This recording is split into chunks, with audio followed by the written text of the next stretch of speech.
And I try to use all of the 5 basic elements of music to do that. Music is not only rhythm, but it's also melody, it's harmony, it's dynamics, and it's orchestration. So rhythm, we're all pretty much familiar with as drummers. To me, rhythm is patterns in time. We have note and rest information in a tempo, which could be slow or fast. We have different subdivisions. You can divide it into eighth notes or 16th notes or triplets or quintuplets or septuplets or 33 tuplets, if you're Frank Zappa. He did that. And the note and the rest information within these subdivisions make patterns in time. So by fooling around in different patterns that are not symmetrical to the underlying pulse, you can create polyrhythms. So if I'm in an underlying pulse that's in 4, 1, 2, 3, 4, but I start playing 3 eighth notes on top of it, 1, 2, 3, 4, or what is that? Eighth notes would be 1, 2, and 3, and 4, and 1, and 2, and 3, and 4, and... So then I have a different polyrhythm, and this creates a tension which desires to be resolved. And when you come back in on 1, it creates this resolution. So for me, playing with rhythm is all about tension and release, using these different subdivisions to create them. So that's rhythm in a nutshell. Melody in a nutshell is a very simple thing too. Rhythm and melody are inseparably linked. You can't have melody without rhythm. Melody is defined as a series of tones or pitches which will rise or fall. They can also leap about, but generally speaking, they go up or they go down. And we can sort of take but each one of these pitches has to have a relationship in time. So therefore, melody and rhythm are linked. So if we take sort of a numerical or a rhythmic approach to rhythm, or to melody rather, we can, sort of understand from our rhythmic perspective what's happening with melody. It's the same sort of thing we do with permutation. If you have, say, what I like to do is divide my drum kit into what are called melodic cells. On a smaller kit, it's a lot easier. You can have a 2-note cell, or a 3-note cell, or a 4-note cell, just 3 or 4 notes, 2 notes that are adjoining. So let's say my snare drum is highest, and then a lower tom, and a lower floor tom, and the lowest floor tom. So I can have a 2-note cell here, I can have a 2-note cell here, or here, or here. I can have a 3-note cell here, I can move it down to these 3, or to the lower 3. And you can start fooling around with these 3 or 2 or 4-note cells. They can ascend, they can descend, they can cycle back and forth. If you have a 4-note ascending cell, bum, bum, bum, bum, you could start it on the 2nd note, bum, bum, bum, bum, bum, bum, bum, bum, bum, you get a completely different melody. Start it on the 3rd note, bum, bum, bum, bum, bum, bum, bum, bum, bum, or the 4th, bum, bum, bum, bum, bum, bum, bum, bum, bum. So if you think, okay, starting on all 4 notes, ascending or descending or cycling back and forth, and a funny thing happens when you cycle, you drop a beat. So something that's in 4, 1, 2, 3, 4, 1, 2, 3, 4, becomes into 3. 1, 2, 3, 4, 3, 2, 1, 2, 3, 1, 2, 3, 1. So there's a lot of melodic damage you can do just with a 4-tom kit, okay? So think about that. I hope it helps. The next element is harmony. Harmony is 2 or more sounds sounded simultaneously, making an interval, or if there's 3 or more, a chord. So, most of us are lucky enough to have all 4 limbs, so if we play 3 notes or 3 different sounds at once, or 2 different toms, that creates an interval and it has harmonic implication. But there's also a relationship with rhythm that's in harmony. It's called the harmonic rhythm. Now, harmonic rhythm is the rhythm that a chord progression moves to, and chord progressions usually move really slow comparative, to our drumming rhythms. Like a chord progression might move 1 chord per bar, or 2 chords per bar, maybe 1 chord every 8 bars.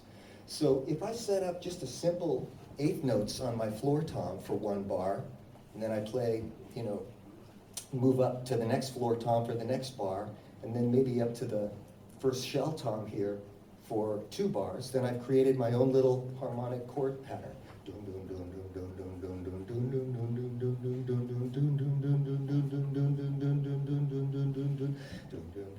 Now, if I play just a simple backbeat against that, you can have, an added harmonic implication to the music that you're playing. If I can get some independence with my left hand, I can play melodically or rhythmically against that, and that kind of music is called homophony, sound with sound, a melody line or a lead rhythm line against some kind of harmonic accompaniment. All right? So that's some of the ways I use harmony. Moving right along, dynamics. Dynamics are the volume that we choose to play at. Dynamics are very important because we have usually a limited amount, not in my case, but we have a limited amount of non-specific pitch instruments. Even though I tune my drums to specific pitches, if I play with a guitarist and I roll on a drum tune to an A, and the guitarist plays an A, your pitch sensibilities or pitch attention goes to the fixed pitch instrument of the guitar. And percussion, drums, kind of become relegated to extraneous background noise. Okay? So this can work for us, because if we cop a melodic curve and we don't play the exact notes that a guitarist plays, it sounds like we're playing the exact notes. Okay? So we can get away with a lot that way, just by imitating the curve and not playing the specific notes. So in that case, when I play with a band, you'll hear the bass note of the bass guitar rather than my bass drums, which are tuned to specific pitches. And it doesn't really matter, we don't have a feeling of playing out of tune. And I've had funny things happen where, I'll play maybe 3 cymbals and the guitarist hits a major chord. And then I'll play the same 3 cymbals and the guitarist hits a minor chord. You'd swear you'd hear a minor change to those cymbals. So that kind of thing happens all the time, and we can use that, for great effect. In other words, we don't have to be as specific with our notes as guitarists and pianists.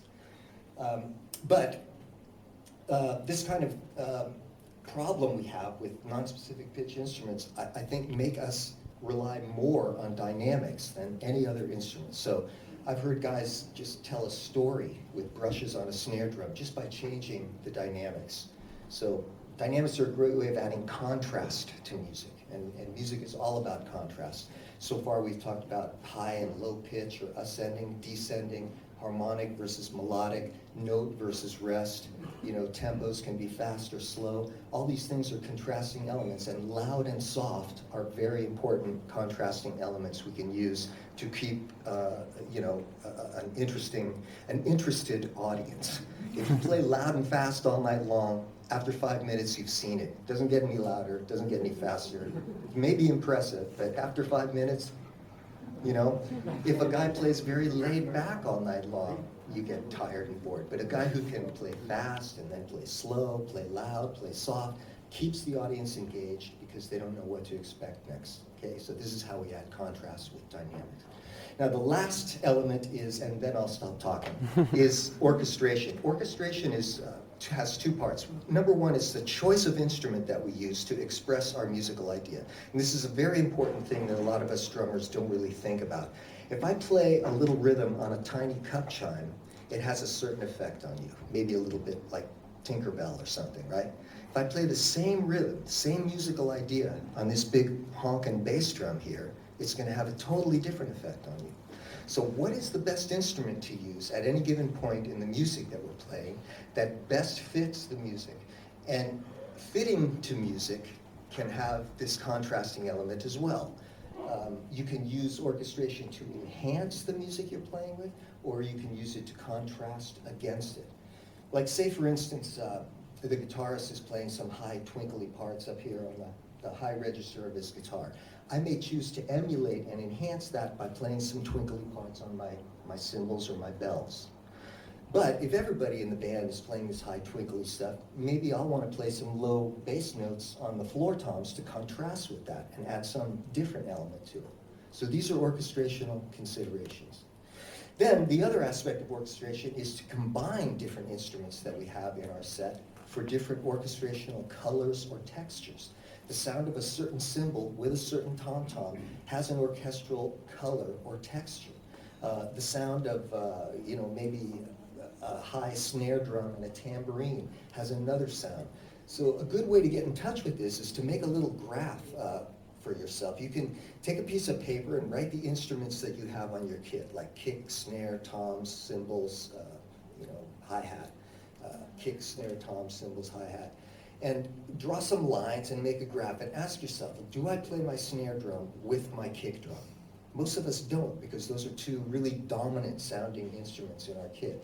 But it can have a very powerful effect if you play unison snare drum and bass drum together. Do I play my toms with my cymbals? Do I play my hi-hat with my floor tom?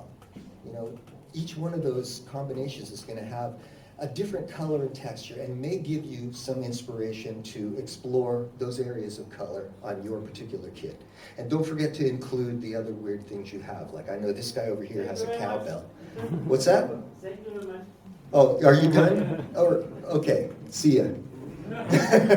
I'm going nowhere. But at any rate, that's basically what I try and do.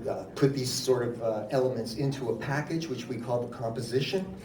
Compositions can have different structures, different ways of accompanying myself with ostinato patterns, and that's what I do. So if any of you want to ask a few questions, maybe I can help you with anything specific, and if not, I can play more, and then we can all go home and get an early night.